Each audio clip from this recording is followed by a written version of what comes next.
En ce début d'année 2023, et comme chaque 6 mois, Shopify a réalisé le Shopify Edition dans lequel il présente toutes les nouveautés présentes sur la plateforme pour les derniers 6 mois. Aujourd'hui, je vais vous parler d'une d'entre elles, les méta-objets, en lien avec les champs méta, à savoir que ces méta-objets sont une révolution sur la manière de conceptualiser vos boutiques pour aller à une vitesse folle et vous permettre de faire des choses réellement uniques et spécifiques à vos besoins. On rentre dans le vif du sujet dès maintenant. Je suis Nathan, développeur sur Shopify depuis maintenant 5 ans, dont 3 sur le Phantom Theme. Le lien est en description.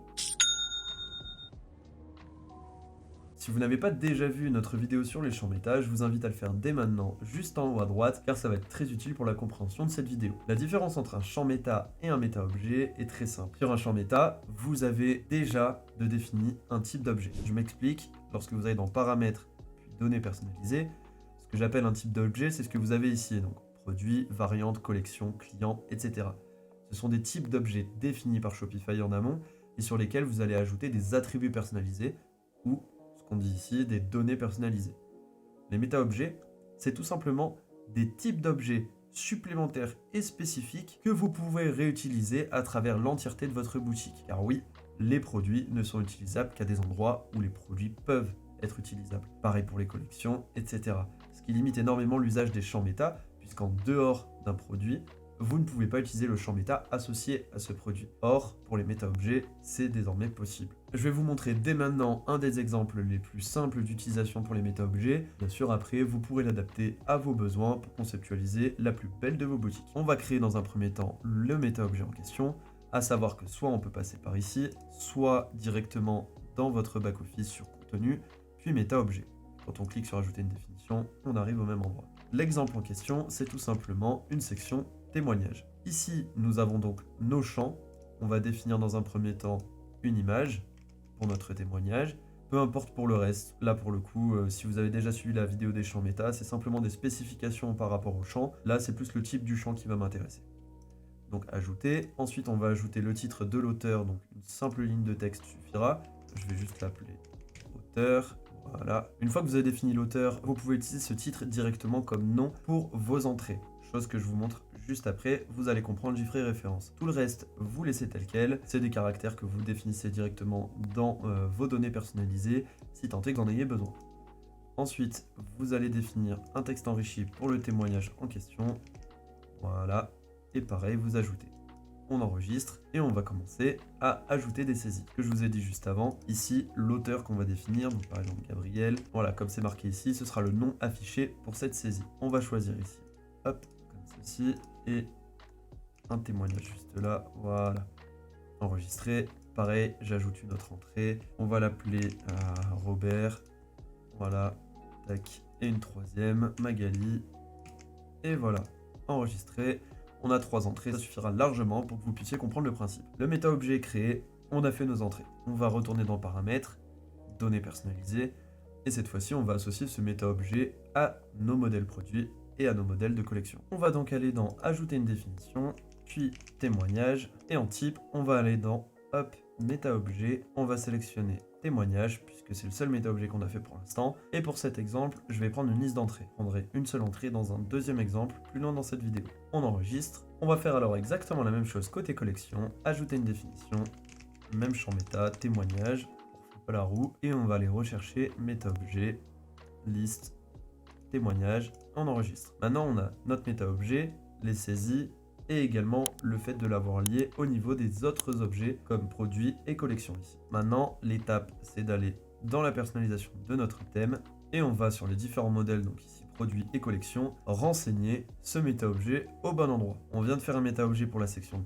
témoignage, donc dans la logique, on va placer du coup cette section par exemple ici et sur celle-ci, on clique sur n'importe quel bloc et on va aller sur le bloc au niveau du titre sur connecter la source dynamique. Ce qui va nous être proposé, c'est directement notre champ méta faisant référence à la liste méta-objet pour le témoignage. On clique et dans l'ordre dans lequel notre méta-objet était défini, on va pouvoir remplir les paramètres automatiquement. Donc ici, image, auteur et témoignage. Je précise une chose, quand vous allez créer un méta-objet, c'est souvent pour une section en particulier. Ici, témoignage, vous allez d'abord dans la section en question, regarder les paramètres sur lesquels il est possible de définir des champs méta. Ici, image, mais on aurait pu mettre également couleur du cadre, ensuite auteur, témoignage, couleur du texte, couleur de l'auteur. Il n'y en a pas d'autre. On aurait pu faire donc un méta-objet comprenant également couleur du cadre, couleur du texte et couleur de l'auteur. À savoir que certains types de champs méta ne sont pas encore disponibles dans l'éditeur. Comme là, vous pouvez le voir, celui de la note, ce n'est pas encore possible.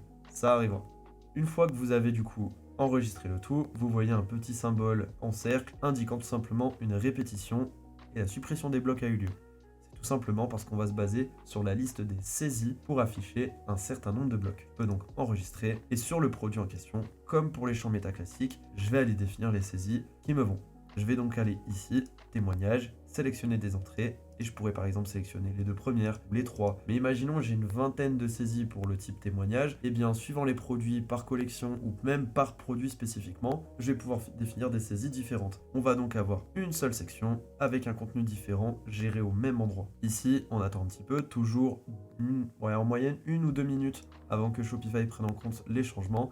Et là, comme vous pouvez le voir, on a bien du coup nos différents témoignages avec titres et images qui apparaissent. Si on se place dans la partie collection, on va avoir exactement la même chose. Là, je vais aller sur la collection All Shoes pour l'exemple. On va ajouter également une section témoignages. Et ici, même chose, on va pouvoir mettre ça et on enregistre. On se place alors sur la collection All Shoes. Dans les champs méta, on définit encore nos entrées. Donc là, ça pourrait même être des entrées encore différentes de celles des produits, peu importe. Ce qui nous intéresse ici, en fait, c'est simplement le fait d'avoir une section, une seule structure, et juste de multiples variations du contenu de cette structure à travers l'entièreté du thème sur tous les modèles de page comme on le souhaite. Et le tout géré au même endroit. Puisque quand je reviens ici dans contenu, puis méta-objet, je retrouve bien mes différentes saisies. Bien sûr, je peux les supprimer comme je le souhaite. Mais si ici, imaginons, je vais sur Magali, et je change juste, rajoute un E, peu importe. Quand j'irai ici, sur ma section, le rechargement est en train de se faire, voilà, on obtient bien Magali avec mon E supplémentaire ici. Ce sera également le cas sur tous les endroits faisant référence à cette saisie, ce qui permet à travers l'entièreté du thème, en un claquement de doigts, de changer un contenu, comme vous pouvez le faire pour vos produits, vos articles de blog ou autres. Maintenant, une chose assez spécifique, c'est si ça concerne un méta-objet, sans parler de liste. Vous allez donc pouvoir en créer un avec moi dans cet exemple. Ce qu'on va faire ici, c'est image avec texte. Tout simplement, hop, car cette section est quand même assez globalement présente sur la majorité des thèmes. Elle est simple d'utilisation et ça parlera à tous. En fichier, je vais mettre pareil une image. Je vais mettre un titre. Donc là, ici, affiché en tant que nom, oui. Ensuite, un texte enrichi. Juste ici, texte. Et en dernier, parce que notre section le permet, un sous-titre. Donc là, voilà, je rajoute même des choses. Et je pourrais faire pareil pour des couleurs, si jamais, toujours dans l'ordre dans lesquels les paramètres vont apparaître dans la section. Donc là, je les ai pas en mémoire, mais c'est histoire de vous montrer le process. Donc voilà, couleur juste ici. Et on va mettre, par exemple, couleur du titre. Peu importe. Voilà, on peut enregistrer. Toujours, on va le relier du coup.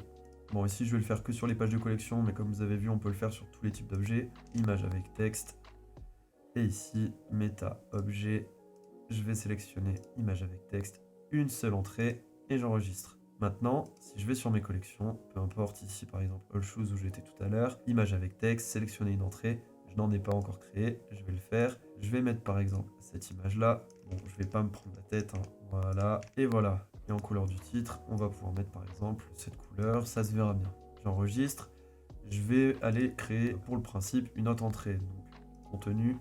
Ouais, non, je vais enregistrer d'abord. Contenu, méta-objet, j'en retrouve une ici. Quand je vais cliquer sur ajouter une saisie, suivant les méta-objets, sachant que maintenant j'en ai plusieurs, on va me demander sur lequel, donc image avec texte, hop, une autre image, par exemple celle-là, titre 2, sous-titre 2, texte 2, et ici, voilà, en vert, c'est très bien, peut-être pas autant, voilà. Je vais donc choisir une autre collection, par exemple, Sport Shoes. Et sur celle-ci, image avec texte, je vais mettre cette fois-ci titre 2 pour les témoignages, histoire d'avoir quelque chose quand même. Je vais remettre mes saisies, et voilà. Quand je vais aller du coup sur mon modèle de page collection, je vais me rendre directement sur All Shoes, où je vais avoir mon entrée avec le titre 1.